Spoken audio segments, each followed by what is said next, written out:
Paul, looking steadfastly at the council, said, "Brothers, I have lived before God in all good conscience until today."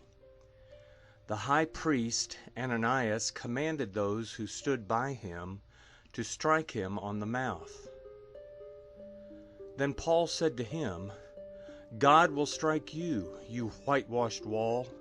Do you sit to judge me according to the law, and command me to be struck contrary to the law?" Those who stood by said, "Do you malign God's high priest?" Paul said, "I didn't know, brothers, that he was the high priest. For it is written, 'You shall not speak evil of a ruler of your people.'" But when Paul perceived that the one part were Sadducees and the other Pharisees, he cried out in the council, "Men and brothers, I am a Pharisee, a son of Pharisees.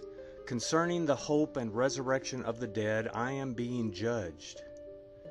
When he had said this, an argument arose between the Pharisees and Sadducees, and the crowd was divided.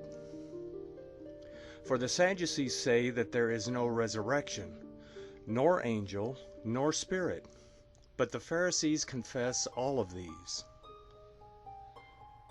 A great clamor arose, and some of the scribes of the Pharisees' part stood up and contended, saying, "We find no evil in this man, but if a spirit or angel has spoken to him, let's not fight against God."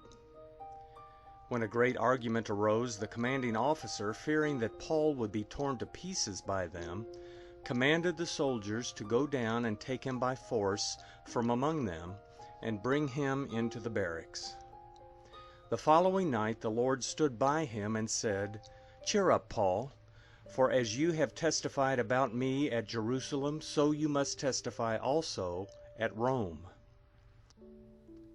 When it was day, some of the Jews banded together and bound themselves under a curse, saying that they would neither eat nor drink until they had killed Paul. There were more than 40 people who had made this conspiracy. They came to the chief priests and the elders and said, "We have bound ourselves under a great curse to taste nothing until we have killed Paul.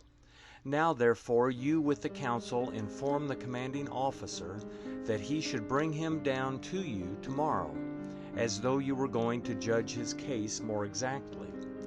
We are ready to kill him before he comes near." But Paul's sister's son heard that they were lying in wait, and he came and entered into the barracks and told Paul.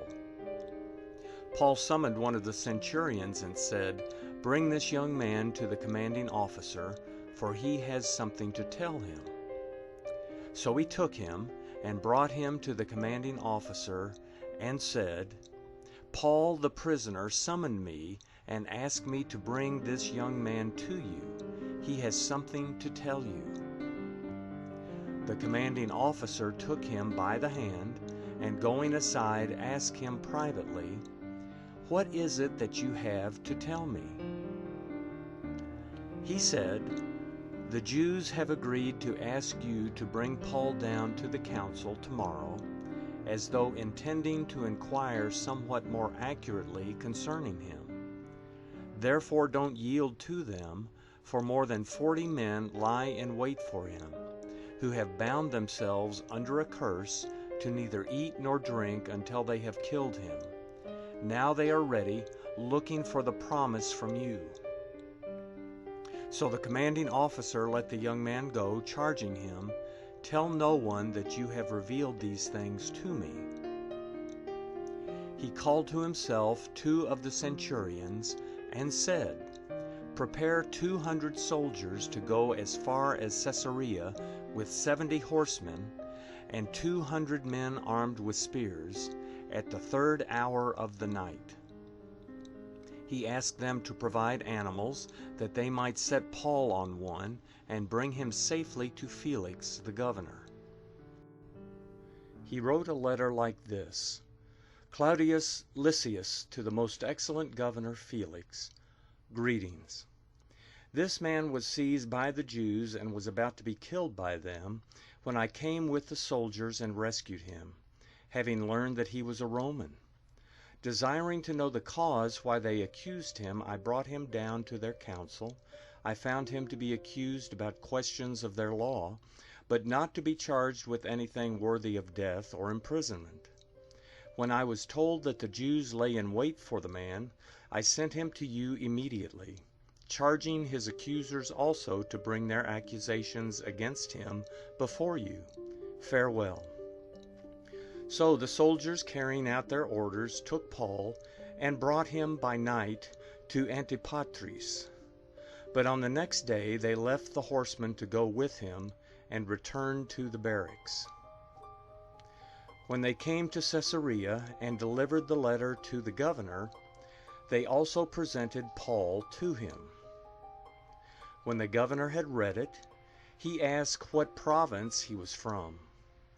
When he understood that he was from Cilicia, he said, "I will hear you fully when your accusers also arrive."